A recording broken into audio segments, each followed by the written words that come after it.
a huge amount for a rent as well. Our panellists make the point, though, that presumably in your lease they have every right to do this? They do. It's all clarified in the lease. But it's all stacked in their favour. If we had wanted to get out of our lease earlier, we had no exit whatsoever. If by chance, say, our business had collapsed, and it's not about to do that, I'm not saying that, but if it did and we wanted to get out to save money or whatever, there's no way we would. We'd have probably end up paying rent to them for the remaining years of our lease, even though we weren't occupying a space. So it does seem to be certainly slanted in the favour of the landlord. So there's no reimbursement? They don't say, listen, you can have 80k of that 250k back? No, not at all. No, they did offer us, as I said, a fit-out in the store that we were going to, but it was totally unsuitable for our purpose. There's been no attempt to offer any other alternative premises or even discuss an alternative premises, so that's as much help as we got. So I must say as well, the contact we had has not come from any of the Westfield Riccarton Mall management at all. It's come from leasing executives in Auckland, are the only people who have had contact with us. As our panellists suggest, there'll be people listening who just say, tough, that's business. But nevertheless, your story's attracted a degree of interest because basically you think this is no way to treat good tenants. I don't believe so, no. No, I don't. And I think there's another way to look at it. To me, most malls throughout the country are like cookie cutters. You go into each mall and they seem to be pretty much the same as a standard lineup. When you get something different like us, which is a locally owned store that's doing something that's different from normal for a mall and succeeding and very, very popular, I would have thought you'd be wanting to encourage that store and to do what you can to keep them there and keep them happy. And especially when they've been there for 11 years and prove that it's a very viable business and that they're also a hassle and trouble-free business. But when the time comes that they want our space for someone much bigger, then that's it. We're the small fly, out the door we go. Right, and fairly soon. Have you found Westfield easy to deal with generally, or has this come out as a shock in terms of the type of way they've treated you previously, or? We've heard plenty of stories about Westfields from other tenants over the years and many years before we even came into the mall, so we're a little bit wary. But no, that's not been our experience. Right. In our 11 years there, we've had a very reasonable relationship with them and had no problems whatsoever. And as I say, we've bent over backwards to obey every rule and everything that we were asked to do, and every bill that's been presented to us we've paid and paid on time. So, no, this is the first time there's been any hassles of that sort. It does seem a great shame to, as you say, kind of take all the life out of a shopping. I mean, shopping malls have a certain amount of life taken out of them anyway, but just vanillarising everything does seem a bit of a shame. But ultimately, it's their decision to do, at the end of the day. So it would seem. They're a corporate, and their business is to get them the most money they can for their shareholders, I guess. And they get an H&M store on there. It's going to be a huge novelty, and it's going to draw in big, huge crowds initially, I guess, and that'll mean a lot more to the mall than keeping us small fry there, yes. Mike, thank you for joining us. All the best for the best outcome for you. Thank you. Mike Turner from Trends. I'm a woman who's worked in IT for more than 35 years, says Dee in Wellington. I've worked alongside many capable, technically minded women. The chap from Google was repeating a stereotype, which is just another box that we try to put people in. Last word for you, from you, Dee. Well, not quite, because Michael wants to say something. No, I was just going to say, I think that's very eloquently put, to be honest. Michael Moynihan has been on the panel. Thank you, Michael. Nice to talk to you. And Delwyn Stewart with me in Auckland. Thank you, Delwyn. Lovely. Thanks, Jim. Thanks, everybody. We're back tomorrow. And Checkpoint with John Campbell is coming right up.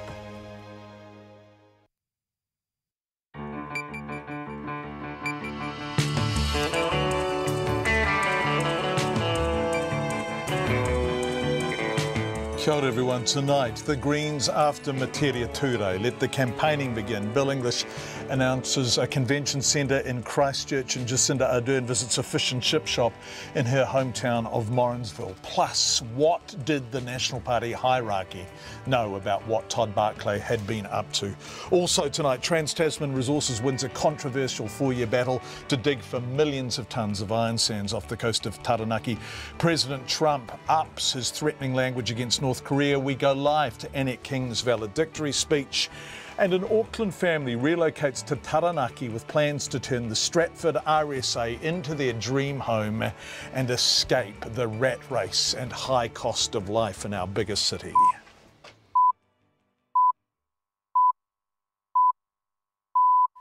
RNZ News at 5. Kia ora, good afternoon. Ko Katrina Batanaho.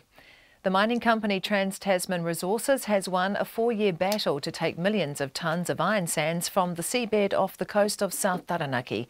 It's the first attempt to get permission for the venture was rejected by the Environment Protection Authority, but today it won the right, with more than 100 environment conditions attached to the mining consent. Eric Frickberg reports. Trans-Tasman wants to dig 50 million tonnes of sand from the South Taranaki ocean floor annually and extract 5 million tonnes of iron ore. It would dump the residue back into the mined area, which is 66 square kilometres of ocean floor off Patea. It says it'll produce 300 jobs. The Environmental Protection Authority has voted to give it a chance, subject to further environmental scrutiny and consultation with iwi. But it was a near-run thing. The committee was split 2-2 and the matter was settled by a casting vote from the chairman.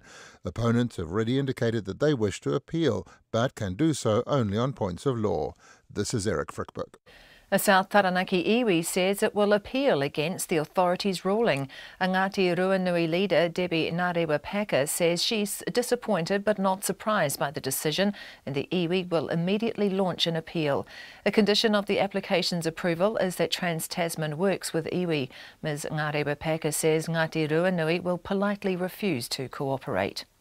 Synthetic drugs estimated to be worth $1.5 million have been seized in a nationwide raid. 10 deaths have been linked to synthetic drugs in Auckland in the past 6 weeks, prompting a warning about the risks from the police and the coroner's office. The police say search warrants have been carried out in Palmerston North, Auckland, North Canterbury and Christchurch as part of Operation Tiger. Acting Detective Inspector Roger Small says a large amount of psychoactive substances was found, including more than 10 kilograms of synthetic drugs as well as 4 firearms. Mr Small says the investigation began in June after Customs intercepted more than 1 kilogram of chemicals used in the manufacture of synthetic drugs. A 48-year-old man from Glendine will appear in the Waitakere District Court on charges relating to possession of a firearm and ammunition, as well as possession of a Class A drug. The Greens leader James Shaw is confident he can lead the party into the general election alone. The party is in a hurried meetings as it reshapes its election campaign after the resignation of Materia Ture last night. Here's our Deputy Political Editor Chris Bramwell. This isn't the only time the party has had just one person at the helm, but it is the first time it's fought an election this way. James Shaw is confident he'll be okay, even after a couple of poor polls. 2 of his MPs, Kennedy Graham and David Clendon, were removed from the party list after going into open revolt over Mrs Ture's position on benefit fraud, saying she should resign. While she now has, Mr Clendon doesn't want to come back, but Dr Graham does. James Shaw says the caucus has agreed it would be tough for Dr Graham to return now, but says it's a decision for the party's executive. Atu i te whare pārimata, ko Chris Bramwell ahau. Nationals leader Bill English says his party will be working hard to lift its support as it goes into the election. 2 political polls in the past 24 hours show a surge for Labour into the low 30s, though National remains steady around 43%. The Labour leader, Jacinda Ardern, is also just 1 point behind Mr English as preferred Prime Minister. Mr English says the numbers will continue to go up and down during the next 6 weeks, and National will just focus on its own campaign. We'll be focusing on the issues that matter, on the economic outlook, on people's economic opportunities, spreading the benefits of growth right across the community. The opposition parties will, I suppose, settle down after they've reshuffled and get back to the election campaign. Bill English. Jacinda Ardern says she's encouraged by the big jump in her party's position in 2 political polls. It's 5:04. To sport, and a shoulder injury has ended All Blacks utility back Geordie Barrett's season, ruling him out of the Rugby Championship and end-of-year tour. Scans have shown Barrett needs surgery after suffering the injury in the Hurricanes' semi-final loss to the Lions in Johannesburg. The All Blacks assistant coach Ian Foster says while the injury is frustrating for Barrett, he can reflect on a stellar year of Super Rugby. He's done magnificently well in the Hurricanes environment and come in and had a couple of test matches and started a pretty big one and done himself proud. The Crusaders fullback David Havili has been called into the squad as Barrett's replacement. The America's Cup winning helmsman Peter Burling appears set to compete in the Volvo Ocean Race after he was spotted on board the Dutch entry Team Brunel in England. Burling's Cup team mate and fellow Rio Olympic gold medalist Blair Tuke last month joined a Spanish team contesting the race. Should either Burling or Tuke be part of the winning round-the-world team, they'd become the first sailor to win the sport's triple crown, the America's Cup, Olympic gold and the round-the-world title. New Zealanders Ryan Fox and Danny Lee will tee off tomorrow morning in the final golf major of the year, the US PGA Championship in North Carolina. Fox is in career best form after a strong debut season on the European Tour, while Lee's playing his first major of the year thanks to his top 70 position on the PGA Tour standings. That's the news. The left's new order. The first task of establishing Labour as the primary party on the centre-left has certainly been accomplished. Down but not out. We know that we've taken a hit in the last week, but that's entirely recoverable. We've actually been in worse positions before an election. Mopping up the mess. Both of these polls were largely conducted before the Greens caucus basically turned into a crime scene in the last couple of days. There's hazard tape sort of all around it. Politics sits in our DNA. Morning Report with Susie Ferguson and Guy Espiner. And then on 9 to noon, detecting skin cancer through smartphone apps. Do they work? And after 10, are you ready for a close-up? I'll speak to Rotorua's master of the macro lens, Bryce McQuillan, whose preferred subject is spiders. Join me, Lynn Freeman, on 9 to noon after Morning Report on RNZ National. Met service weather through to midnight tomorrow. Gisborne and Hawke's Bay, mainly fine, isolated showers this afternoon. For the rest of the North Island, showers, some heavy with hail, clearing from Kapiti, Wellington and Wairarapa tomorrow and easing elsewhere. Nelson and Buller, showers, some heavy today, clearing from Nelson this evening. Westland and Fiordland, mainly fine at first, isolated showers in the north, becoming widespread this afternoon and evening, turning to rain in the south tomorrow evening. Marlborough and Canterbury, mainly fine, a few showers about the Marlborough Sounds today, a period of light rain south of Ashburton tomorrow morning. Otago and Southland, rain in Southland spreading to Otago today, clearing tomorrow, although a few spots of rain over Southland tomorrow evening. And the Chatham Islands, periods of rain with heavy falls and possible thunderstorms clearing tomorrow morning. It is 5:07 and you're listening to Checkpoint. Thank you very much indeed, Katrina Batten. Coming up on the program tonight, iron sands off the coast of Taranaki. This is a controversial decision. Bill English in Christchurch, Jacinda Ardern in Morrinsville. And Bill English says no comment again, but we unexpectedly get through to the National Party's president to discuss Todd Barclay, Glenys Dixon and Clutha Southland. But we begin with the sense of a campaign trail developing, and the Greens, who as Labour did last week, now face the prospect of rebranding and reprinting too. The third large party in Parliament has just over 6 weeks to turn around a run which has culminated in a dive in 2 major political polls. Here's our political reporter, May Heron. The Greens campaign slogan, Great Together, is now painfully ironic. But there is a chance this may change. Everything from billboards and slogans to road trip routes is being canvassed and reassessed in the wake of Metiria Ture's shock resignation yesterday. The sole remaining leader, James Shaw, insists the Greens have enough money to restart their campaign, though he knows they'll have to move fast, given it's just 44 days until the election. We raised money last night. My understanding is that there were donations coming in after Metiria's resignation. People who are saying, hey, look, clearly we're in a tough spot right now. We really need to dig a little deeper. The party won't clarify how much money it received, but says it was less than $10,000. This isn't the first time the Greens have had just one person at the helm. When Rod Donald died in 2005, the party waited 8 months until their next general meeting to replace him. But this is the first time the party has to weather an election campaign with one leader. But despite being a first-term MP, James Shaw is confident he'll be okay, even after 2 polls showing the Greens falling to 8% support. We can turn that around. We've actually been on lower polls closer to the election in previous elections, and then gone on to have our highest vote ever. Another twist in the narrative has been the possible return of rogue MP Kennedy Graham. Dr Graham and his colleague David Clendon caused waves this week when they quit the Greens caucus in protest over Metiria Ture's benefit fraud in the 1990s. Mr Clendon doesn't want to return, but now she's gone, Kennedy Graham is hoping to be welcomed back into the Greens inner circle. But James Shaw isn't so sure. The view of caucus is that it would be tough for him to come back, but that is a decision for the party executive, and like I said, I don't want to interfere in that. David Clendon says a return could be difficult, given a lot of his caucus colleagues and party members are still angry at the pair. Well, frankly, the people who have been simply abusive, that washes off me, I don't care. It's difficult sometimes when you are forced into situations where people you've known and liked and worked with, you suddenly find yourselves on another side of a fence. However, Mr Clendon doesn't regret going public with his opinions. We knew, Ken and I, going into this, that we would make waves, that we would undoubtedly cause disturbance and upset. The Green Party is adamant there won't be any staff changes as a result of Metiria Ture's resignation, but no doubt there will be some hard questions about how the situation was managed.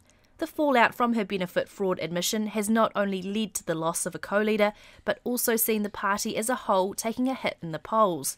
But those same polls have finally provided some good news for Labour, with the party jumping comfortably above the 30% mark. Newly minted leader Jacinda Ardern says it is still early days for her and she's focused on growing that vote. It's been a week. I'm really mindful that we still need to make some pretty decent gains in order to be in a position to command the ability to form government. So heartened, but we know we've got a lot of work to do. The National Party leader, Bill English, says the numbers will continue to go up and down over the next 6 weeks, and the party intends to just concentrate on its own campaign. We'll be focusing on the issues that matter, on the economic outlook, on people's economic opportunities, spreading the benefits of growth right across the community. The opposition parties will, I suppose, settle down after they've reshuffled and get back to the election campaign. The last few weeks have been so tumultuous and unprecedented that political parties will be hoping things settle down before the House rises at the end of next week and the election campaign begins in earnest. From Parliament for Checkpoint, May Heron. 5:12, we'll have more politics shortly, Christchurch, Morrinsville and Clutha Southland. But before that, Trans-Tasman Resources has won a controversial 4-year battle to dig for millions of tonnes of iron sands off the coast of South Taranaki. In a split decision, the Environmental Protection Authority has approved the application, making Trans-Tasman Resources the first company ever to be allowed to mine in New Zealand's exclusive economic zone. However, opponents have already indicated they'll appeal the ruling. Here's our reporter Eric Frickberg. Trans-Tasman Resources wants to dig up 50 million tonnes of sand from the South Taranaki ocean floor each year and extract 5 million tonnes of iron ore. It would dump the residue back into the 66 square kilometre area of mined seabed in the exclusive economic zone of Patea. The private company lost one application for the right to do this, but a return to the Environmental Protection Authority has proved successful.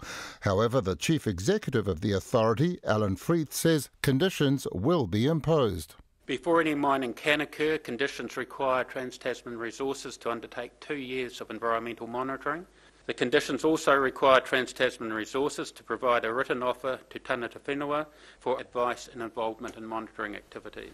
But this isn't enough for South Taranaki's Ngāti Ranui, which has long opposed ocean floor mining off its coastline. Hemi Narewa is also upset with how the decision was settled, since the authority's decision-making committee was split 50-50 on the proposal. I see that was 50-50, and the chairperson had the casting vote. Shouldn't he stick with the status quo? 2 years ago, the people that opposed the seabed mining, including Ngāti Ranui and others, they won it. I'm not a lawyer. Shouldn't that chairperson be supporting the status quo? The majority view held that while the seabed mining would have adverse impacts on the environment, they wouldn't be permanent. However, Kevin Hackwell of Forest and Bird isn't so sure. We're talking about a really important marine area. It has blue whales, a critically endangered species. There's another 14 whale species that are there again all year round, and this mining operation is going to make it very difficult for those animals. Trans-Tasman Resources has always argued the scheme has huge economic advantages for the area, creating 300 jobs directly and adding $160 million to New Zealand's GDP. The company's executive chairman, Alan Eggers, is delighted to have won through, and he's got no qualms about the conditions imposed on him, a 2-year delay and consultation with the Tangata Whenua. We're across those. Those were largely proposed by us in our original application, and they're no surprise at all. They're fine. And Mr Eggers said the impact of mining would be temporary. The immediate mining area where the crawler is extracting the iron sands, of course, the marine life will be destroyed. But we are backfilling as we go into previously mined area, and rehabilitation will effectively commence immediately. Today's verdict was opposed by 2 of the 4 members of the authority's decision-making committee, Sharon McGarry and Jerry Tekapa Coates. Their dissenting report was also published. It argued the proposal would impose adverse environmental effects on the Pātea shoals and on the interests of tangata whenua. They also said not enough information was provided to make a proper decision. Ngāti Ruanui and Kiwis Against Seabed Mining say they want to appeal the verdict, but they can do so only on points of law. For Checkpoint, ko Eric Frickberg Tene. Let's head back to politics. Both National and Labour leaders hit the campaign trail today. The Prime Minister having a trip to Christchurch. Once there, he opened a new building at the city's major polytech, met students and made announcements about the city's proposed $240 million convention centre. Logan Church was there. It was selfies all round when Bill English arrived at Christchurch's main polytech this morning. Arriving an hour late due to fog, the Prime Minister spoke to hundreds of students about the challenges young people face as well as their potential. Young people are better than they used to be, more competent, more confident, better rounded, more able to express themselves, more tolerant of a wide range of the choices that young people make in their peer group. His words were well received, but Mr English couldn't resist making a jibe at his political rivals. At least you know that with National, the party leader you invited a week ago is the one that showed up. After his speech and declaring the building open, Mr English toured the facility, speaking to students along the way. He asked them about their concerns and what they hoped for their futures. But some students Mr English spoke to weren't impressed. Probably silly. Why is that? I don't know. Just more likeable. I think he's a bit too rich. I know it sounds bad, but I don't know, I'm a fan for like the working man kind of thing. Do you like the idea of Jacinda doing more? Yeah. However, others believe Mr English represents them well. The country's looking pretty good economic shape and it's going quite well in terms of international relations as well. I saw him engaging with the young people and trying to get to know people around him. I want to take a selfie with him. Moving on, Mr English travelled to the site of Christchurch's new convention centre, currently an empty city block full of dirt and gravel. There, he announced CPB contractors had been contracted to build the $240 million facility. He said the building would open up opportunities for Christchurch. The economic benefit to Canterbury more broadly will be over $300 million over the next 8 years as we attract more tourists and convention goers to Christchurch and in particular to the middle of the city. When asked about the political turmoil of the past 24 hours, Mr English says he isn't worried. Well, there's a lot of reorganisation going on among the opposition parties. It leaves them pretty much where they were about a year ago in terms of public support. We're focusing on the same task we've always had, and that is to win a tight election by getting our support up so that we can have a good, stable government after September the 23rd, and that hasn't really changed. He also teased future announcements about the quake-damaged Christchurch Cathedral, as well as a proposed inner-city stadium. In Christchurch for Checkpoint, Logan Church. We'll be in Bill English's former electorate of Clutha Southland next. But meanwhile, off the back of a boost in the polls, the Labour leader Jacinda Ardern headed to her hometown of Morrinsville in the Waikato, where she visited her old school and an old workplace. Our reporter Sarah Robson and videographer Claire Eastham Farrelly were there.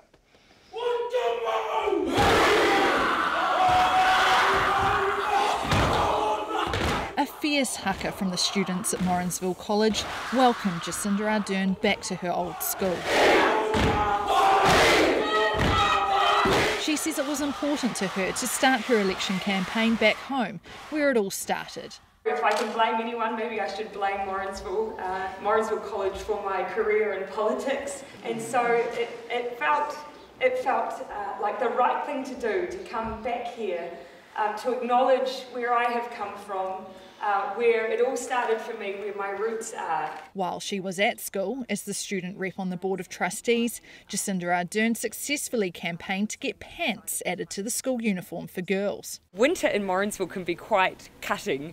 Back in my day, it wasn't the uniform code for girls to wear trousers to school, so it was a small change, but a victory for warm legs.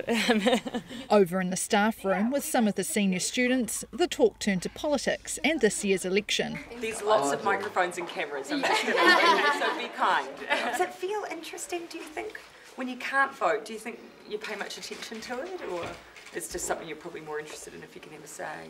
You can't really have a say, so it's a bit, it doesn't matter. It doesn't matter as much. But it's definitely important still. Do you talk to parents about it much? Yeah, I like to know what they're voting. Do you? Yeah. Do they tell you? Sometimes. Yeah.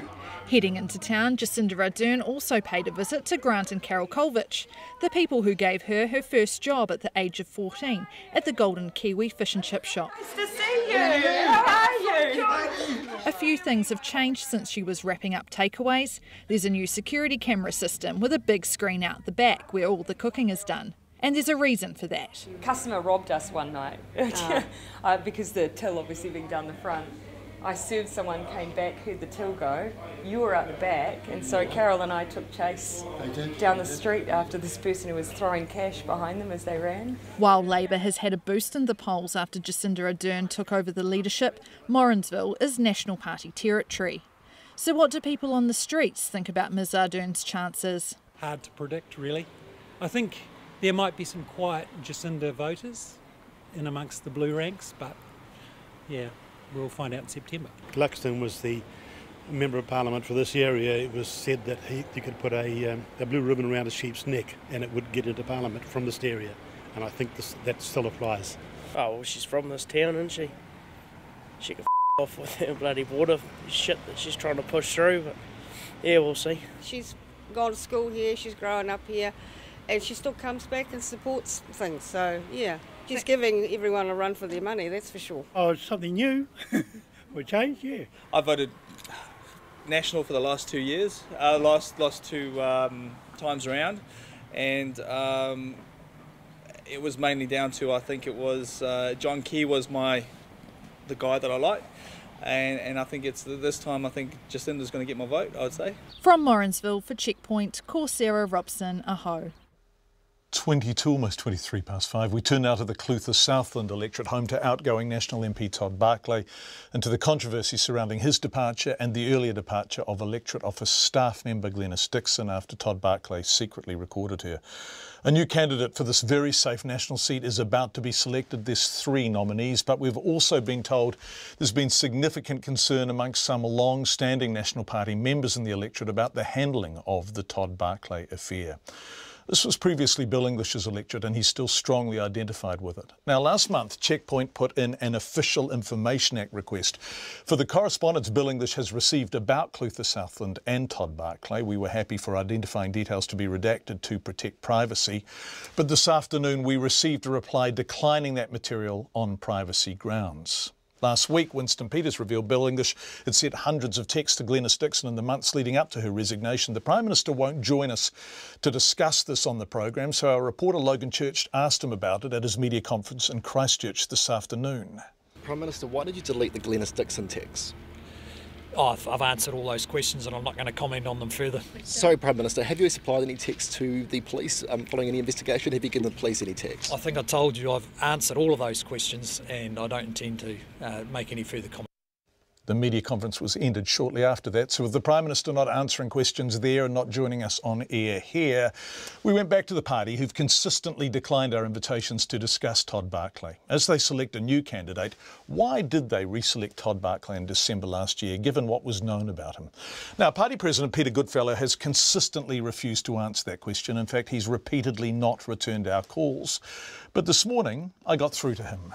Look, I just wonder if you have a moment to discuss the reselection of Todd Barclay in the context of what was known by the time he was reselected in December 2016. Well, I've got 5 minutes for an 11 o'clock meeting, but I'm not quite sure what the issue is there. What the issue was, as is well known now, is that Glenys Dixon resigned on February 7th last year in circumstances that required the long-serving Clutha Southland electorate agent to be paid a larger than usual departure settlement using money from the Prime Minister's own budget. What exactly did the party that 10 months later reselected Todd Barclay as their Clutha Southland candidate know about that? What exactly did the party president know? The allegations were, John, I would have to go back and think pretty hard about something that I haven't thought about for a while. Did you know that the PM's budget had been used to pay a larger than usual termination settlement to Glenys Dixon because of Todd Barclay's behaviour? No, I think I learnt that when the text, the contents of the text came out. And that was in the newsroom investigation in June of this year, almost 18 months after Glenys Dixon had resigned. So, party president Peter Goodfellow hadn't been told. Of course, Glenys Dixon had previously worked under Todd Barclay's predecessor in the electorate, Bill English. And Bill English did know what Todd Barclay was accused of, why Glenys Dixon had resigned, and also about the size of the settlement. Now, 6 weeks ago on Checkpoint, we asked him how Todd Barclay was reselected in such circumstances, and he replied, Well, in our party, the selection process is totally devolved. It is totally the responsibility of the electorate. The actions I had taken were to pass the information I had to the electorate chair. The electorate chair is the person who runs the selection. The electorate chair was Stuart Davey. He resigned just after Glenys Dixon on the 28th of February last year. He wouldn't talk to Checkpoint, but an electorate source has confirmed to us that Stuart Davey had indeed passed on what Bill English had told him, and also what he knew from the electorate office in Gore to senior figures within the National Party, including the party's Southern Regional Chairperson and the National Party board member representing electorates in that region, Kate Haslett, a fact I raised with party president Peter Goodfellow. The party people, and we're talking here, I guess, about Stuart Davey, were referring up within the party apparatus, weren't they? So they were talking to Kate Haslett and Rachel Bird, weren't they? That's not in dispute, is it? Well, that's my understanding, yes. And Kate Haslett and Rachel Bird were passing that stuff on to you and Glenda Hughes and all sorts of people to varying degrees. Well, yes. So what exactly did the party president know? What were you told? Can you paraphrase that or praise John, that for me? I don't see any value in doing that now. Why not? From the party's point of view, and you're asking me from the party, we are now in the middle of another selection, which is to find the candidate for 2017. That's what I'm focused on. I'm not focused on going back. But when Todd Barclay was reselected, what did the party know? What exactly had their electorate staffers and officials told senior party officials about the National MP seeking re-election in Clutha Southland? Long-serving and faithful party servants like Glenys Dixon and Stuart Davey had told people like Rachel Bird and Kate Haslett. Well, long-serving and faithful party servants who are now members of another party, yes, but, and actively working for another party. Yes, but so they weren't at the how time. They weren't, and one can. Are they? I mean, these are people who are no longer long-serving and faithful members of the party, John. I know you keep saying that, but actually there's no doubt that not everybody has turned out to be as long-serving and faithful to the party, and they've become members or supporters of another party. One of those people was Glenys Dixon, who worked in National's electorate office there for 17 years. How much exactly did senior party officials know about the behaviour that drove her out? I don't really have a whole lot more to contribute. We're underway with another selection very late in the piece, and we're determined to get a great candidate for Clutha Southland. Peter Goodfellow, National Party President. The Prime Minister wouldn't join us on the program, and Todd Barclay has declined all our requests to speak to us. It is exactly 5:30.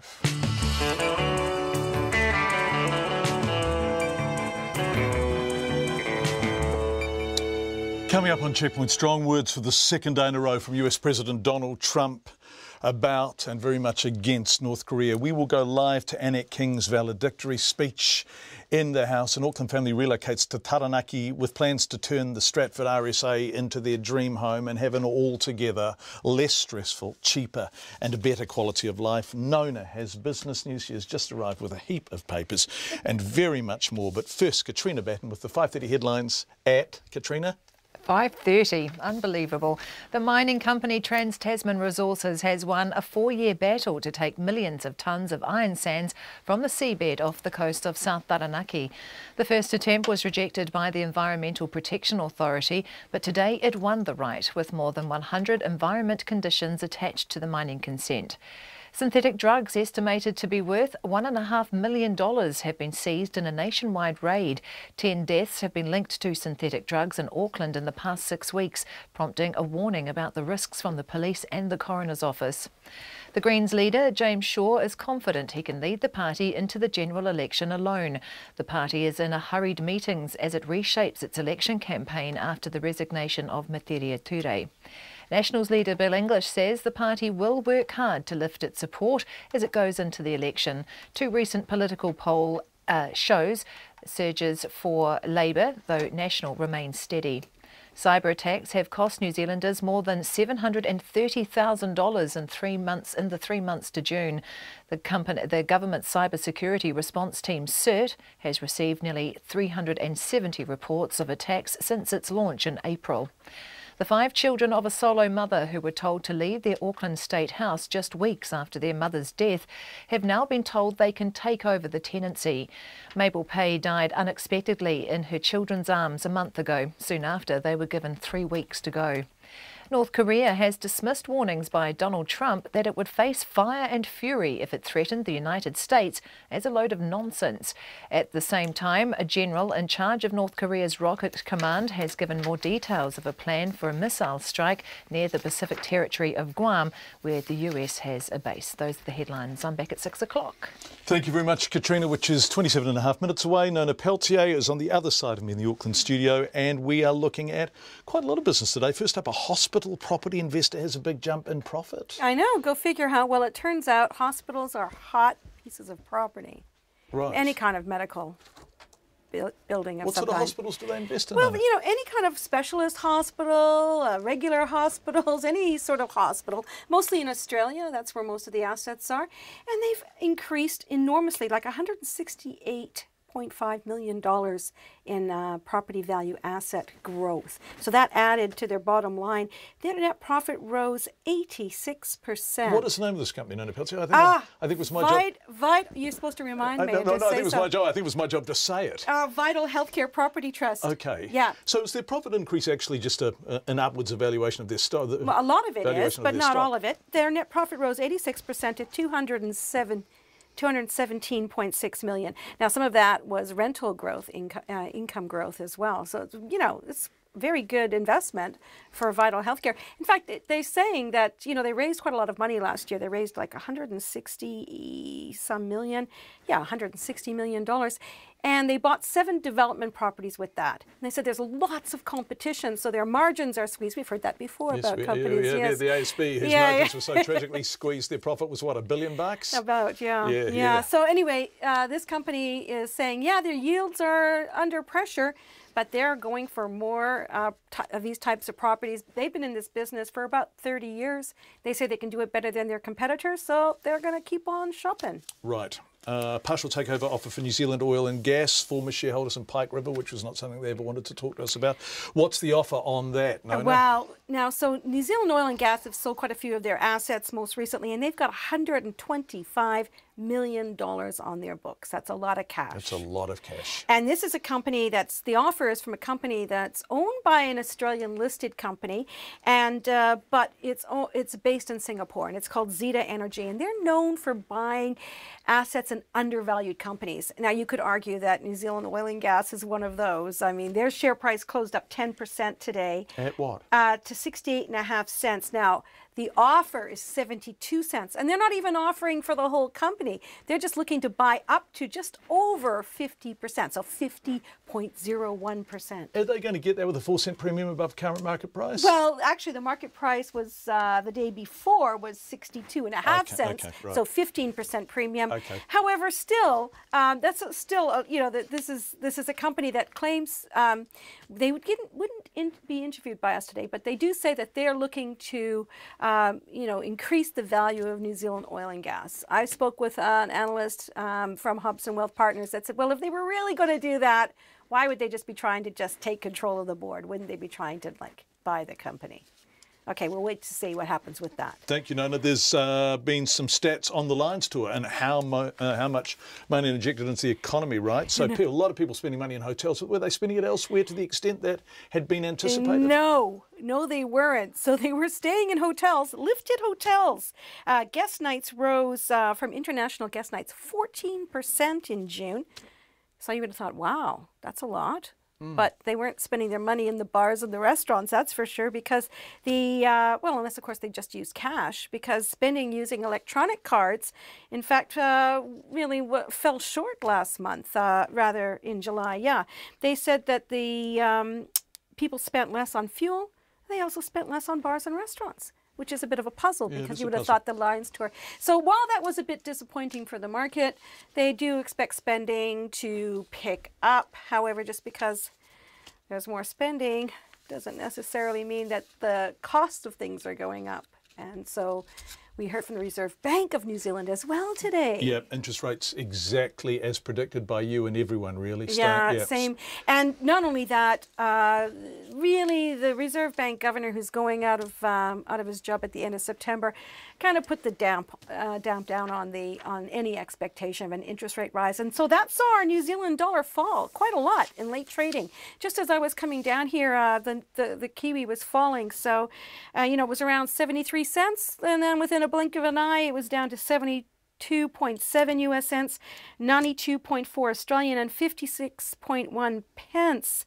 And so our top 50 index, though, it closed down just 10 points. So it's just off its record high, but really overall in Asia and, out of the United States, we're seeing a lot of red, a lot of worry over the geopolitical uncertainty with Korea and the United States. So, yeah. We're going to talk about exactly that now. Nona Peltier, thank you. US President Donald Trump has for a second day used threatening language against North Korea, telling the leadership in Pyongyang that America's nuclear arsenal is more powerful than ever before. He was responding to North Korea's threat that it is actively considering a plan to fire 4 missiles at the US Pacific territory of Guam. Meanwhile, the US Defense Secretary has warned Pyongyang it would be grossly outgunned by the US in any actual confrontation. This is heated rhetoric. The ABC's Barney Porter has the latest on the building tensions and the hot words between the two countries. The North remains defiant.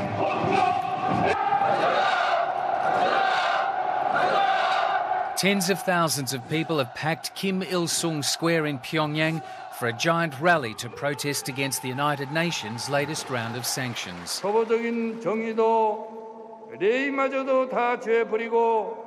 US and its allies have fabricated another sanctions resolution, says Party Secretary Kim Ki-nam.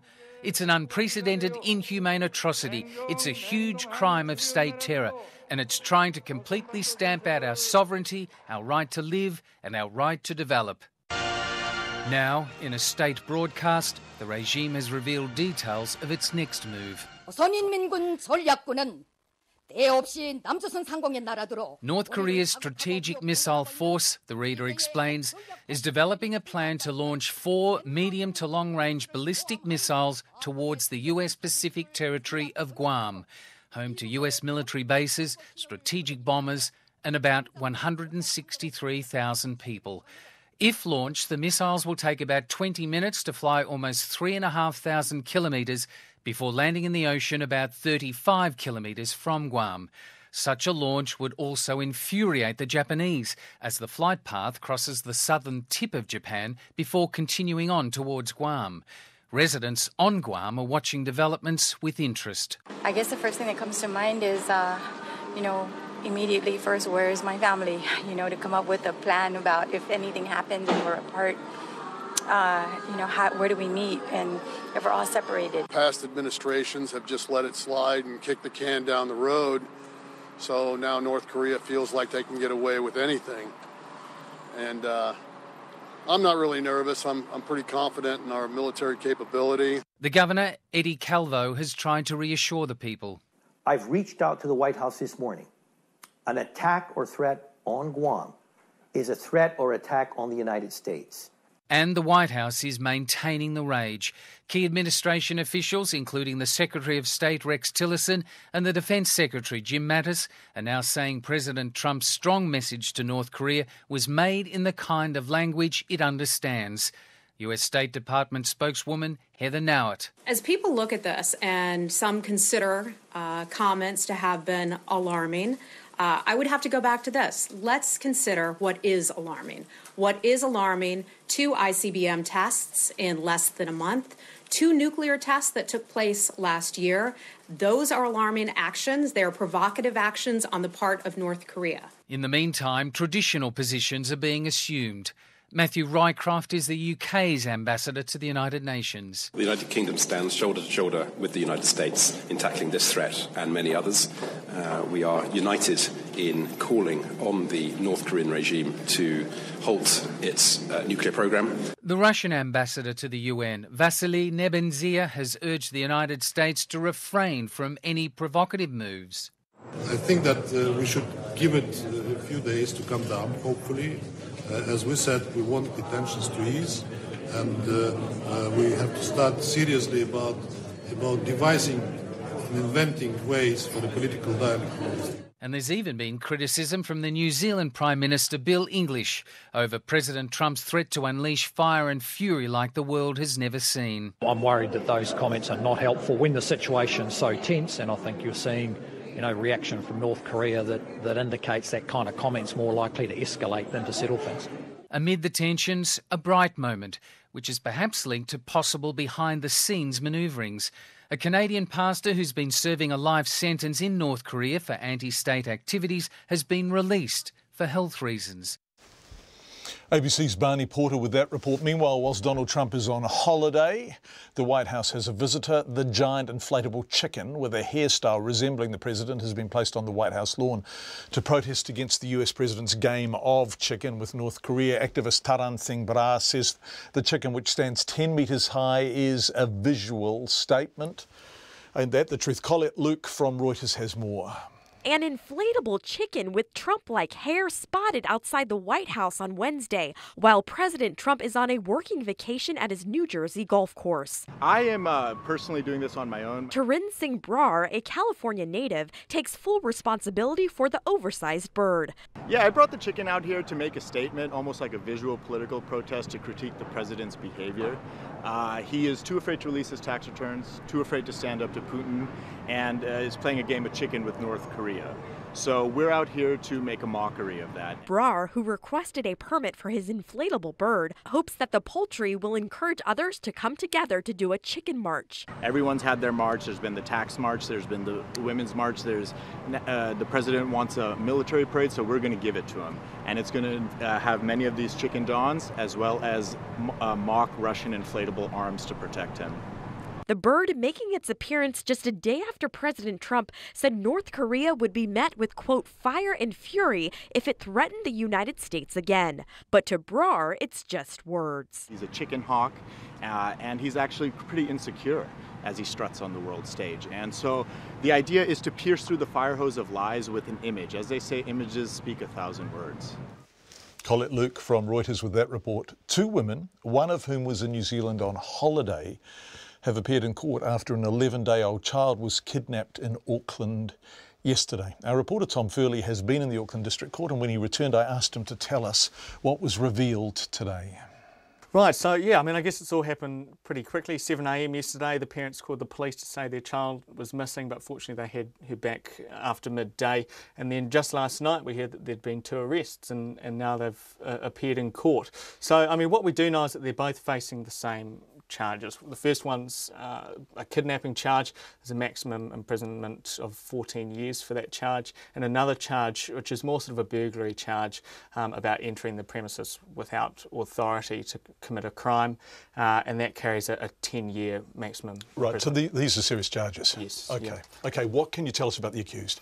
Right, so they appeared separately today. The first was an 18-year-old girl. She woman, she has interim name suppression, so we can't reveal her identity. But what we can say is that she lives in Australia. She is a New Zealand citizen, but she was just here on a holiday, really. So she was quite subdued when she appeared in court. Her head was bowed the whole time, and both of her parents were in the public gallery showing support. So her lawyer didn't enter a plea for her, and she's been remanded on bail with some quite serious or quite strict conditions around. She has to stay 2 kilometres away from the Epsom address. There's a curfew, and she's also had to sort of hand over her passport as well.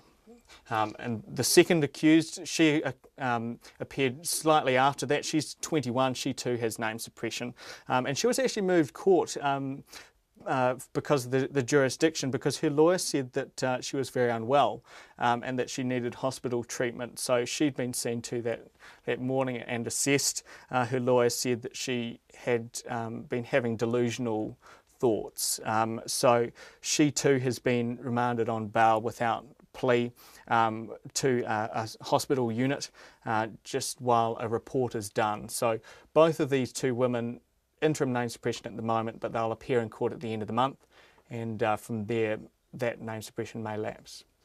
Our reporter Tom Furley, who was in court as all of this was unfolding. 17 men and 1 woman have been convicted of sexual exploitation and drug offences in the northern English city of Newcastle. Most of the men were from Indian, Pakistani or Bangladeshi backgrounds.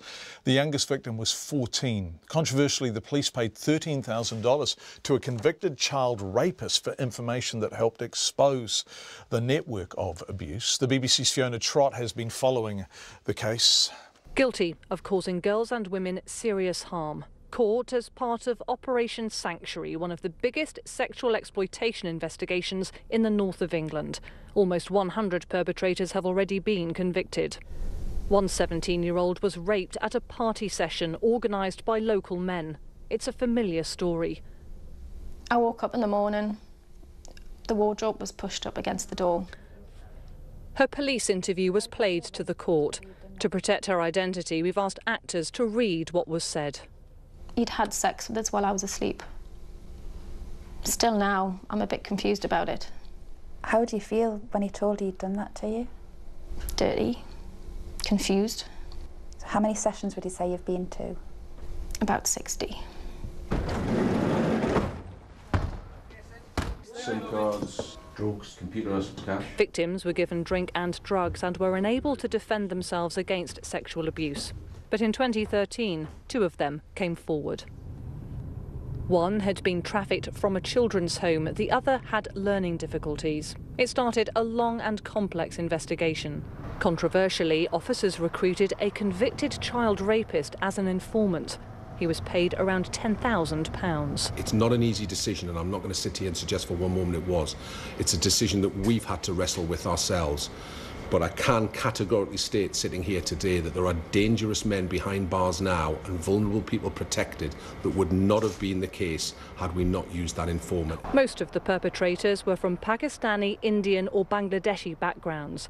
I mean, some of these men, they're stuck in their ways. But this city councillor says leaders from all faiths could re-educate some local men to stop similar exploitation in the future. People should not be telling the Asian community how to live their lives or what to do. And it's quite important. It's just like saying to the white community that we should be talking about what Jimmy Savile did. We should not do that. However, there's a huge opportunity to talk about these issues on a regular basis of rights of women, and I think it's important to use religion, particularly Islam, to educate some of these people. The chief executive of Newcastle City Council says a serious case review is being carried out, but it's not the only authority with problems of this kind. We do not believe that what we have uncovered in Newcastle is unique. Indeed, there has been evidence of similar offending in many other towns and cities. We believe that any area that says it does not have a problem is simply not looking for it. It's been a long and traumatic journey for the victims in these cases, but their evidence has helped jail 4 perpetrators. The rest are due to be sentenced next month. Just standing by, that was Fiona Trott, by the way, Newcastle, just standing by to take some of Annette King's valedictory speech in Parliament, former Minister of Health and, of course, Labour Deputy Leader, about to say her farewell. We will cross live to it. But as we wait for that, it's going to be a David and Goliath meeting when local darts player Darren Hedawini steps up to take on the legendary Phil the Power Taylor tomorrow at the Auckland's Darts Masters. In its 3rd year, the tournament has once again attracted the cream of the darts world to battle it out at Henderson's Trust Arena. The Flying Scotsman Gary Anderson returns to defend his title along with other top-ranked players with wonderful names, Peter Snakebite Wright and the Machine James Wade. Joanna McKenzie went to meet the players behind what are really now legends. There was a lot of friendly banter as the competitors squared up against each other today in Henderson as the draw for the competition was called by John McDonald. Phil the Power Taylor, and he will play number 15. Yeah. Number 15, that's Daryl Hedawini. 25-year-old Darren Hedawini, a sprinkler technician from Porirua, is playing in his first Auckland Masters and was stunned but excited to be drawn against 16-time world champion Phil Taylor. Oh, man. Yeah, I was in. I wanted to actually draw him, just to get that chance to play him. Whether I win or lose, gain experience off of it, just to play the legend himself, it's a pleasure, real pleasure. The meeting is all the more special because this is Phil Taylor's Swan Song World Tour. After playing and travelling the world for 30 years, he'll be packing away his darts at the beginning of next year. But surely he'll miss the sport? No, not at all. No, I should still be working. But you've got to remember, I've been 30 years under pressure to perform week in, week out. Whereas personal appearances, exhibition work, after dinners, I can just go and enjoy it and there's no pressure on me. So what advice does Taylor have for young players like Darren Hedawini? The young lads now are qualified, so they're decent players, and they're going to start earning some money now. And hopefully, they can progress, they can get better, they can earn more. And the biggest advice I say to youngsters is watch your money, watch who comes around, watch all the little vampires coming from, who you've never met before, because they're after one thing. Make sure you pay your tax. Get 2 bank accounts, that's what I used to tell them. Put 50% in one, put 50% in another, because you have to pay tax. So little bits of advice, because over the years I've seen many players in different sports win 100,000 and go and spend it and think that's theirs. Well, it's not. World number 3, Peter Snakebite Wright, says it's been an honour to be on Taylor's last tour. He says there'll never be another to match him. He's the best, and it's great to play against him still. Yeah, we're definitely going to miss him, but no one will ever take his place, ever. Snakebite Wright is one of the more colourful characters on the tour, with a mohawk and very loud trousers. So how much work does it take to get that look? For competition, it takes from an hour and a half to 4.5 hours. Depends on the detail on the trousers I'm wearing at the time. And tomorrow, I'm not sure what ones. I haven't picked which trousers. I was waiting for the draw to see who I was playing, which trousers I should wear against the opponent. So I think it'll take up to about 3 hours tomorrow to do the hair. So while Snakebite gets his hair done, how will rookie Hedawini be preparing to square up to one of the legends of the sport? I'm going to play my own game. I'm just going to do what I do, enjoy it, and just have a load of fun. Have a load of fun. As will Phil the Power Taylor. who is thrilled to be back with his New Zealand fans. It's a good crowd, they're very knowledgeable, they're noisy, you know, they get stuck in, they applaud at the right times and they boo at the right times. It's a good crowd. It's lovely. It's a lovely place to be anyway, you know, and it's winter and the weather's nice, so that's an extra bonus. The Auckland Darts Masters starts tomorrow night in Henderson at 7. I Tamaki Makoto for Checkpoint, ko Joanna Mackenzie aho. Long-serving Labour MP, former Deputy Labour leader and former Minister of Health and Minister of Other Things, is doing her valedictory. Let's go to it live. It showed me the value of standing up and fighting for what you believe in and the value of belonging to a union. Now, 43 years on, I'm ashamed that we still don't have pay equity in New Zealand. Women have waited long enough. No more excuses, no more half-baked measures, no more litigation. It's time for us to once again lead on women's issues. Our country used to be a leader. There is so much more that we need to do. In 1981, I shifted to Wellington. I packed up my old Chevette, the TV, the dog, and my young daughter Amanda, and I headed to new challenges. I joined the Mount Vic branch of the Labour Party, and I was immediately made the secretary. That's what happens in the Labour Party. It was there that I met the formidable Kath Kelly and her husband Pat. I also met Helen Kelly. She became my babysitter. And one of the sadness for me is that I leave this place and Helen Kelly is not sitting here with us. I worked on Fran Wild's campaign, and it was with her encouragement, along with Helen Clark, that I put my name in for the 1984 election. The party had decided that we needed more women in Parliament, because we were sick of being the tea ladies, Mr. Joyce. We wanted to make policy and we wanted to make decisions. Before the 1984 election, women made up 8% of Parliament, 8%. It increased to 15%, the biggest increase ever. 33 years on, it is now 31%. That is not good enough. All political parties need to commit to making this place truly a House of Representatives.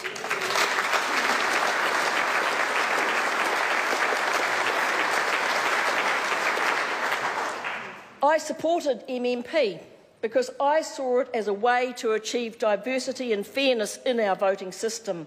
And it has changed the makeup of this House, but we've still got a long way to go. President Jim Anderson selected me for the seat of Horowhenua, but I never expected to win. I called myself the accidental MP. We'd never held that seat before, and I was swept in on the popularity of David Lange with a majority of 447.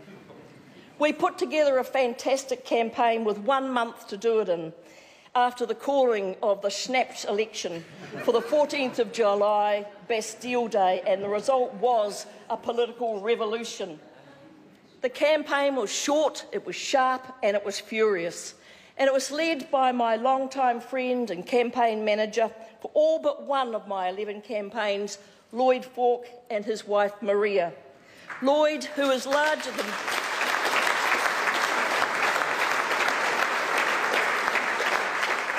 Lloyd, who is larger than life, was my Chief of Staff for 9 years, and Maria, my electorate secretary. I owe them so much. It was during that campaign that I met the 8-year-old Darren Hughes. He was Lloyd's neighbour, and yes, he was already a political junkie delivering my pamphlets. He will deny this, but both he and his brother Bryce curtsied when they first met David Lange.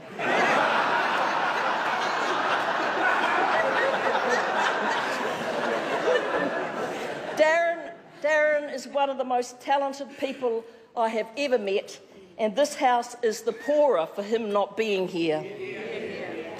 They used to say the softest thing about Anne Herkis was her teeth.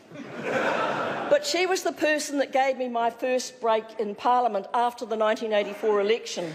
She put me on her working party to establish the first ever Ministry of Women's Affairs, and she made me chair of the Social Welfare Select Committee. I was a real novice, up against the wily old fox Ven Young, who was the former minister, and he gave me a real lesson in the art of politics. I quickly learnt that you had to hold your nerve if you were going to survive in this place. I was also put on the Finance and Expenditure Committee. I was the only woman, and I was scared stiff because sitting opposite me was a lineup of heavy-hitting former ministers led by Rob Muldoon. I didn't open my mouth for 6 weeks. After a while, I got enough courage to ask a question, and I can't remember what it was, but I can still see Muldoon fixing me with that stare and saying, "Who's she?" I quickly learnt that you need a sense of humour if you're going to survive in this place. Annette King taking her valedictory speech live as we go into the 6 o'clock news. Labour's longest serving MP in Parliament, former Deputy Leader of the Labour Party, former Minister of Health, saying farewell live as we were taking that. It's 6 o'clock on Checkpoint. RNZ News at 6. Ngā mihi nui, good evening, ko Katrina Batanahu. The police have seized a large quantity of psychoactive substances that could have made 150 kilograms of synthetic drugs, estimated to be worth $1.5 million. 10 deaths have been linked to synthetic drugs in Auckland alone in the past 6 weeks. Sharon Brett-Kelly reports. The police say they found the psychoactive substances, more than 10 kilos of synthetic drugs and firearms in raids on several properties in Auckland, Canterbury and Palmerston North this morning. The investigation began in June when Customs intercepted more than 1 kilo of 2 psychoactive substances used to manufacture synthetic drugs. One man has been arrested, but the police say that is only the start. Customs says the seizures at the border are an indication of the new drugs, potentially lethal, that people are trying to bring into the country. This is Sharon Brett-Kelly. Cyber attacks have cost New Zealanders more than $730,000 in the 3 months to June. The government's cyber security response team, CERT, has had nearly 370 reports of attacks since its launch in April. A third of the incidents came from sophisticated malware and phishing attacks. CERT's operational manager, Declan Ingram, says the damage is more than just financial. Yeah, so we've had nearly a third of all people that reported an incident reported some form of loss, and that was across data loss and financial loss, of course, operational impacts and reputation, technical damage, etc. Declan Ingram is urging people to report any attacks, saying CERT can help with advice on how to avoid and overcome a cyber threat. Trans-Tasman Resources says hundreds of jobs will be generated, many in Taranaki, from the decision to allow it to mine iron sands off the region's south coast. The Environmental Protection Authority has granted the mining company the right to mine millions of tonnes from the seabed, subject to extra environmental conditions.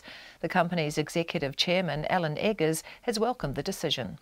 There are significant economic and social benefits for Taranaki and New Zealand. There will be around 300 direct jobs generated, and across the nation, 1,600. There's about 400 million in export earnings.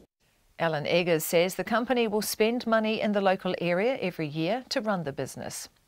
The Green Party co-leader James Shaw is confident he can lead the party into the general election alone. Mr Shaw is now the party's sole leader after Materia Ture resigned last night. The party has had just one person at the helm before, but it's the first time it's fought an election on that basis. Mr Shaw says he's confident he'll be okay, even after a couple of poor polls. We can turn that around. We've actually been on lower polls closer to the election in previous elections, and then gone on to have our highest vote ever. James Shaw says the party is now working on reshaping its campaign and may drop its slogan, Great Together. A medical breakthrough has identified a major cause of miscarriages and multiple birth defects that could change the way all women prepare for pregnancy. Scientists at the Victor Chang Research Institute in Sydney found that having low levels of a molecule called NAD damages embryos in the first weeks of pregnancy when organs start forming. The groundbreaking study also found that vitamin B3 supplements before and during pregnancy could prevent miscarriages and birth defects caused by an NAD deficiency. Sally Dunwoody from the research team says the finding will help save thousands of lives. This brings hope to many people who undergo miscarriages and birth defects each year, and that something as simple as a dietary supplement might be able to prevent them from having to endure defects and miscarriages. Sally Dunwoody says vitamin B3, also known as niacin, is found in poultry, nuts and yeast extracts such as Marmite and Vegemite. North Korea has dismissed warnings by Donald Trump that it would face fire and fury if it threatened the United States as a load of nonsense. At the same time, a general in charge of North Korea's Rocket Command has given more details of a plan for a missile strike near the Pacific territory of Guam, where the US has a base. The North's state-run KCNA news agency says dialogue is not possible with Mr Trump, describing him as a guy bereft of reason. The news agency says the missile plan involves firing 4 intermediate-range missiles over Japan to land 30 to 40 kilometres from Guam. It says the army will complete its plans in mid-August, ready for North Korean leader Kim Jong-un's order. Guam is home to about 163,000 people and a US military complex that includes a submarine squadron, an air base and a Coast Guard group. It's 3,000 kilometres to the southeast of North Korea. It's 6:05. To sport, and the Crusaders fullback David Havili will get his first taste of the All Blacks environment after being called up as an injury replacement for Jordie Barrett. Barrett's expected to miss the remainder of the season after confirmation he'll undergo surgery on a shoulder injury suffered in the Hurricanes semi-final loss to the Lions. The All Blacks assistant coach Ian Foster says Havili's earned his opportunity. He's a player that has really grown the last few years, and this year is, whilst his utility, he stepped into that fullback role really well and done it. We think had done a great job of it, and really interested in the skill set that he brings. Ian Foster. The world number 4, Rory McIlroy, is relishing being back at Quail Hollow for the final golf major of the year, the US PGA Championships. The 4-time major champion has won twice previously at the North Carolina course, although it's undergone changes since then. McIlroy says his success at Quail Hollow and a return to form in recent weeks are responsible for him being the favourite for the event. Partly to do with the upturn in form that I've had over the last few weeks, and then my history on this golf course. A couple of wins, beaten in a playoff, a few other top 10s. My form is better coming into this event than it was going into the Open, obviously coming off the back of a couple of missed cuts. I'm coming off the back of a couple of top 5s. Rory McIlroy is joined in the field by New Zealanders Ryan Fox and Danny Lee. That's the news. Tonight on Nights, the astronomer Alexander McKinnon on alcohol in space. Turns out there's not a dry zone in the cosmos, but who or what is distilling it? Which maybe explains why Luxembourg is entering the space race. This Way Up After Dark has the lowdown, and we have a window on the world of people who stockpile food just in case the apocalypse is around the corner. On Nights with me, Brian Crump, from After the News at 7 on RNZ National. Met service weather through to midnight tomorrow. Gisborne and Hawke's Bay mainly fine, isolated showers this afternoon. For the rest of the North Island, showers, some heavy with hail, clearing from Kapiti, Wellington and Wairarapa tomorrow and easing elsewhere. For Nelson and Buller, showers, some heavy today, clearing from Nelson this evening. Westland and Fiordland mainly fine at first, isolated showers in the north becoming widespread this afternoon and evening, turning to rain in the south tomorrow evening. Marlborough and Canterbury mainly fine, a few showers about the Marlborough Sounds today, a period of light rain south of Ashburton tomorrow morning. Otago and Southland, rain in Southland spreading to Otago today, clearing tomorrow, although a few spots of rain over Southland tomorrow evening. And the Chatham Islands, periods of rain with heavy falls and possible thunderstorms clearing tomorrow morning. It's 6:08 and you're listening to Checkpoint.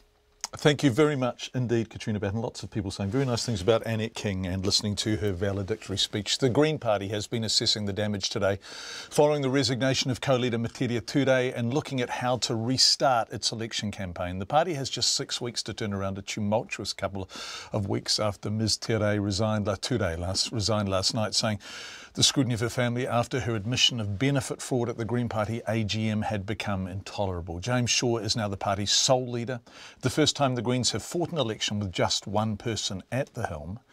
Mr Shaw is confident he'll be okay, even after a couple of poor polls which showed the party dropping to 8%. No, we can turn that around. We've actually been on lower polls closer to the election in previous elections and then gone on to have our highest vote ever. And so I'm pretty confident that we can turn it around and actually do better than we did in 2014 or 2011. Are you in a weaker position though? Are you in a position now where it's much more unlikely that you could be part of a Labour government in Cabinet? I'm very confident that we're going to be at the heart of the next government. There are still 6 weeks, and if the last week is anything to go by, a lot can change over the course of the next 6 weeks. That's what I'm intending to do, taking us into the election. Is Kennedy Graham going to come back? My understanding is he is applying. I don't know if he's actually applied yet, but he's talking to the national executive about that. But that's up to them. Would you like to see? Sorry, Nay. What about the campaign slogan "Great Together"? Is it a little bit ironic? We're looking at everything, and so that's one of the things that's up for grabs. I mean, what's really important, right? And the kind of energy and focus that's around at the moment to say we've got 3 priorities that we're taking into this election, and that is stopping climate change, cleaning up our rivers, and ending poverty. We really want to make sure that that message is as clear as possible so that people know what's going to be at the top of the political agenda in the next government, and I'm really pleased with how we're progressing on that. Are you confident you can do this message alone though? Is there any chat about bringing in a co-leader at this stage? I am totally confident about that. I'm going to lead the party into this election and into government, and we'll sort the co-leadership out after that point. I have to say, the rest of the caucus, our staff, our candidates and our volunteers around the country have really stepped up to the plate in the last 24 hours. They've been unbelievable, just coming forward and saying, hey, we're really going to get around this, we're going to get through this, and we're going to come back stronger than ever. Would you like to see Kennedy Graham back in the same place on the list? Yes, we do. And actually, we raised money last night. My understanding is that there were donations coming in after Materia's resignation. People who are saying, hey, look, clearly we're in a tough spot right now. We really need to dig a little deeper, and let's go. Let's win this thing. How much? I can't tell you. Sorry. Would you like Jenna? Would you welcome Kennedy back if the party did put him back on the list? It's a decision for the party executive, and I don't want to interfere in that. Well, last night you were saying that the party, the caucus had no confidence in him. Would you be able to find that confidence again in him if the party decided he'd go back in the same place on the list? Look, I said I think it's going to be tough for him to come back, but ultimately that is a decision for the party executive. Green Party leader James Shaw speaking to reporters with the parliamentary bells ringing behind them at Parliament, of course, this afternoon. It's 11 minutes past 6. The mining company Trans-Tasman Resources has denied deliberately placing its iron sand mining project just over the boundary from coastal waters and into New Zealand's exclusive economic zone. This fact meant that the Resource Management Act did not apply. Only EEZ legislation did, and environmental activists say this made it harder for them to oppose this mining project. Forest and Bird says the company chose this location precisely for this reason. Trans-Tasman Resources has won the right to dig 50 million tonnes of iron sands a year from the South Taranaki ocean floor and extract 5 million tonnes of iron ore from it. But the company's executive chairman, Alan Eggers, denied a suggestion that he set the location of his project just outside coastal waters because it would be legally far easier to win the approval they did indeed win. Not at all. That's where our resource has been developed, our JORC resource, which the project's based on. So we have to mine where the resource is, and that just happens to be outside the 12 nautical mile limit. There will be minor effects inside the 12 nautical mile limit, but they will be negligible and difficult to measure in most cases. And they said there would be, I think, a 100% impact on the benthic life in the area, but that would be temporary. But in the interim, it would be 100% in the area where you dig. Any response to that? When we mine, the immediate mining area where the crawler is extracting the iron sands, of course, the marine life will be destroyed. But we are backfilling as we go, and 90% of the material is being backfilled into previously mined area, and it's a continuous process, and rehabilitation will effectively commence immediately. What's the economic benefit of this project? Like what will it benefit for the area, but also how much are you expecting to generate? There are significant economic and social benefits for Taranaki and New Zealand. There will be around 300 direct jobs generated, and across the nation 1,600 odd jobs created. There's about 400 million in foreign reserves, export earnings created, and we'll be spending about 250 million a year in the area regardless of the profitability of the project. That's just operational costs and in servicing the IMV. And that 400 million a year is presumably annually, yes? Yes, yeah. Yes, that goes on each year that we're operating. That's our cost of the operation. That doesn't depend on the price of iron ore, but if the iron ore price was too low, we would cease operating. That's clear. The Executive Chairman of Trans-Tasman Resources, Alan Egger, speaking to reporters after today's decision by the Environmental Protection Authority. Our reporter Eric Frickberg filed on that. We ran it after 5 o'clock, including some opponents of the mining scheme, and that is now available online. It's 40 minutes past 6. Lawyers for the Australian woman accused of trying to smuggle around $1 million worth of cocaine from Colombia have failed in a preliminary bid to reduce her prison sentence. Now, Cassie Sainsbury, gosh, this case received a lot of publicity when she was arrested, appeared in court in Bogota this morning, was told her claim that she'd been coerced into smuggling needed to be tested in court. If convicted, the 22-year-old former personal trainer from Adelaide could be sentenced to up to 3 decades in a Colombian prison. The ABC's Stephen Smiley reports.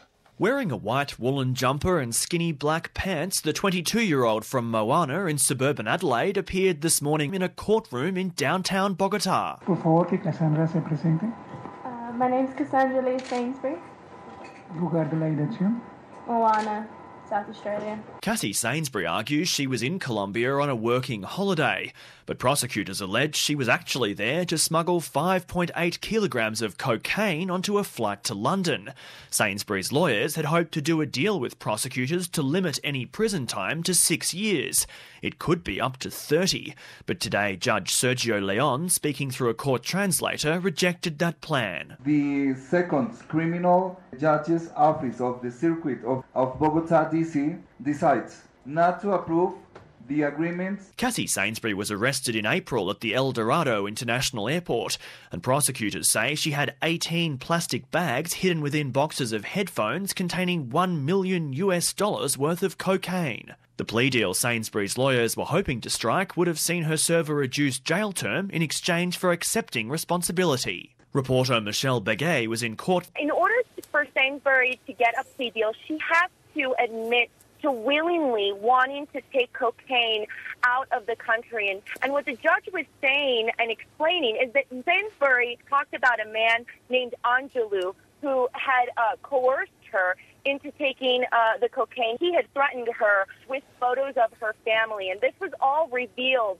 during the court hearing. However, it seems to be details that were omitted with the plea deal. And so what the judge was saying is that a plea deal could not be taken because of the fact that it's not clear that she is guilty of wanting to traffic cocaine. Today's ruling means Sainsbury will now have to argue her case at trial, and prosecutors have 120 days to prepare their case. In the meantime, Sainsbury is being detained at the Buen Pastor Women's Prison in Bogota. If she's found guilty and the Australian government can't negotiate her return, Michelle Begay says Sainsbury could spend decades in a Colombian prison. She's looking at the possibility of 21 to 30 years. There is the possibility as well that the prosecution doesn't have enough evidence to convict her. Today in court, Sainsbury appeared sullen, while her mother, Lisa Evans, scowled at journalists requesting comment. Her mother began to cry. She did not want to speak to the media outlets that were there. She had a very angry expression, especially towards the media outlets that were there. Colombia's National Penitentiary Institute estimates 880 foreigners are detained in different prisons across the country, with most serving time for narcotics trafficking. The Foreign Minister, Julie Bishop, told Channel 7 this morning Sainsbury's situation was a cautionary story. It is a very strong message to all Australians travelling overseas. You've got to abide by the laws of the country you're visiting. That's Australian Foreign Minister Julie Bishop ending that report from the ABC. An Auckland couple who relocated to Taranaki say they plan to turn the Stratford RSA into their dream home. Now, the RSA in Stratford, Taranaki town, has been closed since 2015, but Stacey and Melissa Takawa say they paid less for the 850 square metre building, that's way bigger than most Auckland sections, than their Auckland shoebox. The couple has 4 daughters with a new baby due any time now. Melissa told me via the live view they have grand plans for a simple, lower cost, rather lovely future. So this is what I think used to be the dance floor, perhaps, or what leads into the restaurant, but it's now the kids' playroom. So they ride their rocking horses and their bikes and play with Play-Doh and all sorts of craziness in this space. It's so big, the area behind you. It's wonderful, isn't it? It's the size of a kind of Auckland apartment, that one room. What made you, how did you find it? Well, we'd been looking in Taranaki for probably, I guess, off and on for a year, seriously for the last 6 months, and we fell in love. It's such a beautiful town, such a beautiful district. The people here are sensational, and I think we just wanted a little bit of something different for our kids, something different from our teeny tiny shoebox in Auckland, and yeah, this is pretty different. It sure is. And also, was it cheaper than your teeny tiny shoebox in Auckland? Yeah, it was. It definitely was. Which is nuts, isn't it? Yeah, it's crazy. It was such a blessing. It was just beautiful timing, beautiful availability, beautiful town. So it was a real blessing for us. And yeah, we just don't take any of it for granted. We wake up in the morning and open the bedroom door and just think, wowzers, this is our house. This is where our kids are gonna run amok and have sleepovers and, get to know the community and hopefully have people come over all the time. And yeah, what a blessing. It's just been incredible. And Stacey's already got a job there, right, at the local Mitre 10? He does. We're proud Mitre 10ers. I think that's how we started. When we first bought our house in Auckland, we loved Mitre 10 and we were there all the time. So Stace actually gave up a job as an apprentice mechanic to go get a job at Mitre 10 because we just spent so much time there anyway, and and as soon as we knew we were moving down here, just straight back to Mitre 10. And so what you get there is you get altogether more space, you get a cheaper, larger home. And also my sense is that you get a break from the kind of rat race of simply running to stay still in Auckland. Is that the case? Yeah, it's a different life. I can tell you a really cool story.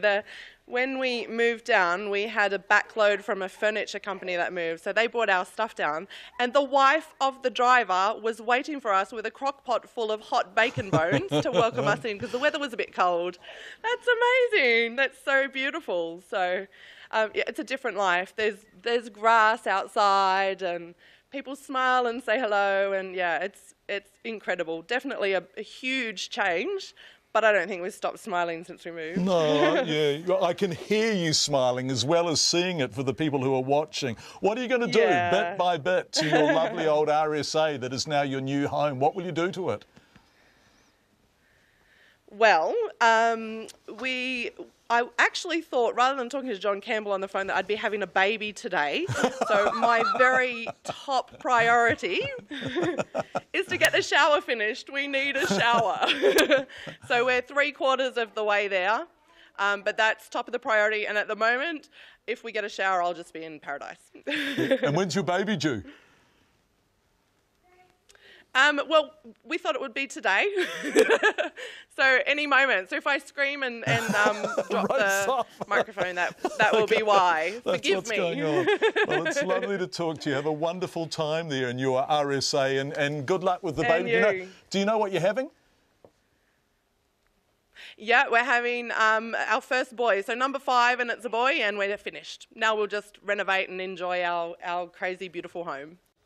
Melissa Takawa, who with her husband Stacey, bought the RSA in Stratford. It is over 800 square metres and costs less than their tiny shoebox apartment in Auckland. Let's go from Stratford and Taranaki back to Christchurch. Directors of a new documentary investigating Canterbury's waterways are hoping their film will make the government take water quality more seriously. Directed by 2 local filmmakers, 7 Rivers Walking will premiere at the Christchurch International Film Festival this month in a couple of weeks, I think. Logan Church reports. It's not a greeny thing that we want clean waterways. No one will really care until Christchurch runs out of water and they go, how did this happen?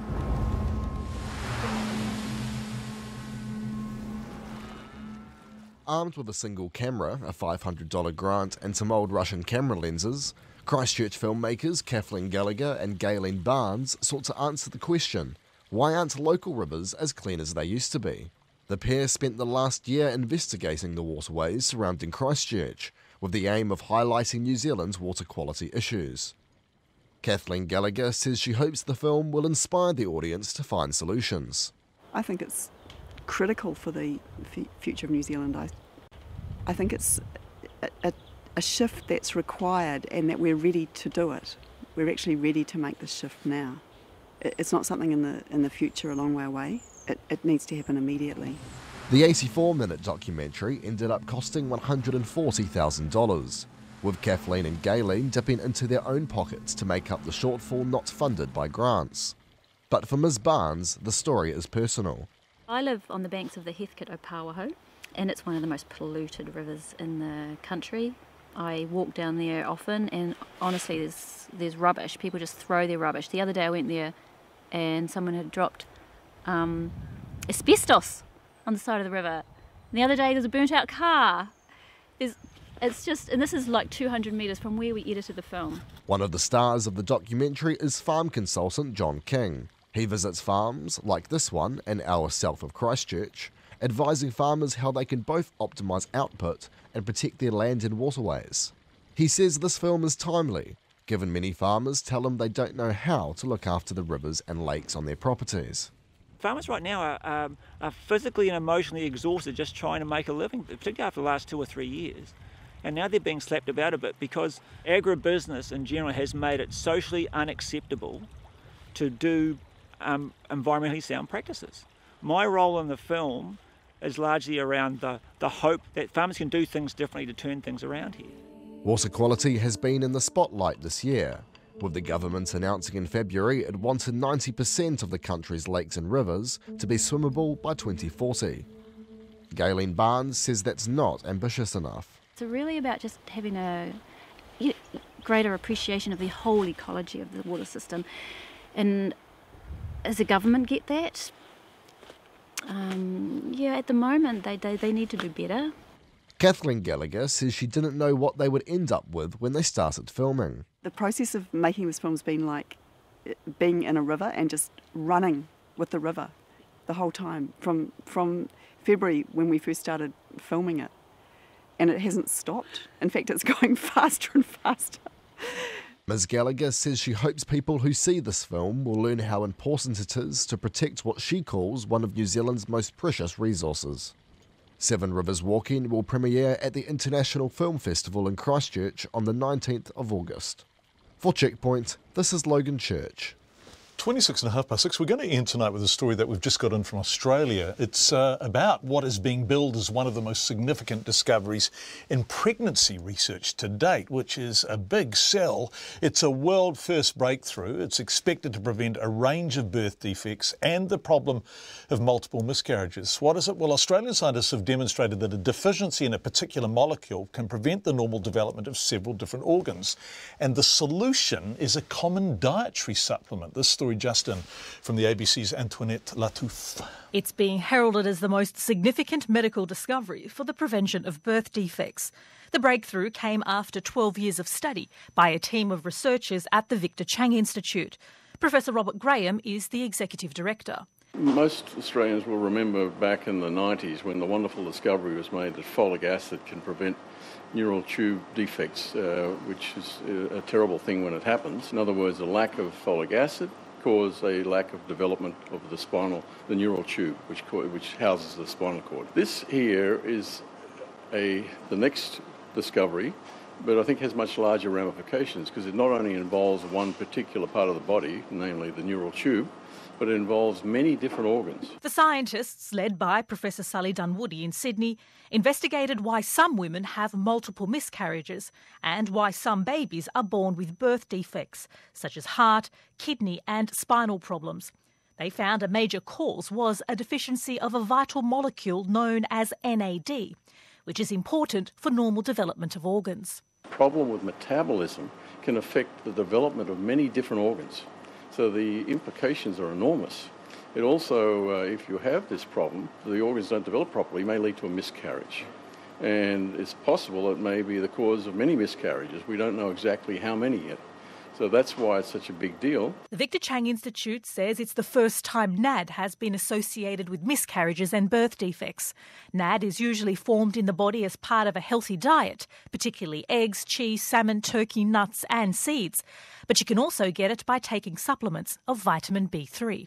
Professor Robert Graham. You can bypass the defect by taking in extra amounts of a vitamin, and that vitamin is vitamin B3, which is also called niacin. So that's lovely because you can actually prevent the development of these birth defects or the miscarriages simply by taking a vitamin supplement. And while most pregnant women do take vitamin supplements, a recent US study has shown that up to a third of women have low levels of this NAD in their blood and therefore aren't getting enough of the B3 vitamin in their supplements. Yeah, we need to do more research to know exactly how much they should take. There's certainly not enough in the regular vitamin supplement. There are certain at-risk group, for example, women who've got diabetes, because they need even more than the regular person. But it's clear that this deficiency is not uncommon and therefore may be the cause of not only miscarriages but birth defects. 1 in 5 Australian pregnancies end in miscarriage, and every year thousands of babies are born with birth defects.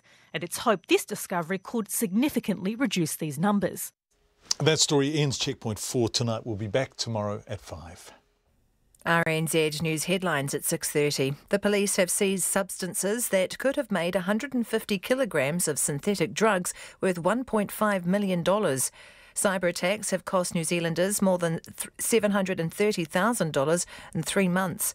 A mining company says hundreds of jobs will be generated from the decision to allow it to take iron sands off Taranaki's south coast. And a medical breakthrough that has identified a major cause of miscarriages and multiple birth defects that could change the way women prepare for pregnancy. Our next news and weather is at 7. You're back with Ken Oath, the voice of reason. It's time to get real. It's the poetry release of the summer. Poorly selected works. This from a left-wing website. Some privileged self-sourcing smartasses who have